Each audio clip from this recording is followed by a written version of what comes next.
ইসলামী ছাত্র শিবিরের secretary general Nurul Islam Saddam ৯ March একটি দলকে ইঙ্গিত করে বলেন তাদের কিছু কর্মীর মাধ্যমে ধর্ষণ লুটতরাজ ঘটছে।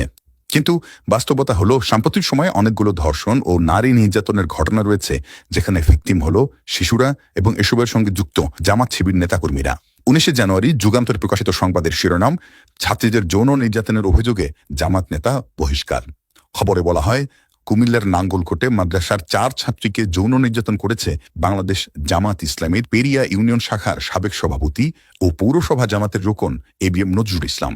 মহেশপুরে ধর্ষণ চেষ্টার অভিযোগে জামাত নেতা আটক, এমন শিরোনামের বিস্তারিত প্রতিবেদনে লেখা হয়েছে ২০ ফেব্রুয়ারি ঝিনাইদহের মহেশপুরে ১০ বছরের এক কন্যা শিশুকে ধর্ষণের চেষ্টা করে স্থানীয় জামাত নেতা মুসলিম উদ্দিন। তাকে আটক করে পুলিশে দেয় গ্রামবাসী। প্রতিদিনের বাংলাদেশে ২০২৪ সালের ৩রা নভেম্বর প্রকাশিত একটি খবরের শিরোনাম হল, দুদিন আটকে রেখে ধর্ষণ, জামাত নেতার বিরুদ্ধে মামলা।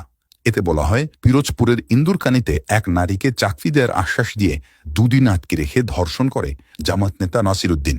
২০২৪ সালের ১৯ ডিসেম্বর খবর প্রকাশিত হয়, মুন্সিগঞ্জ সদরে ধর্ষণের অভিযোগে গ্রেপ্তার হয়েছেন জামাত নেতা ইলিয়াস শেখ। তাকে আদালতের মাধ্যমে কারাগারে পাঠানো হয়েছে।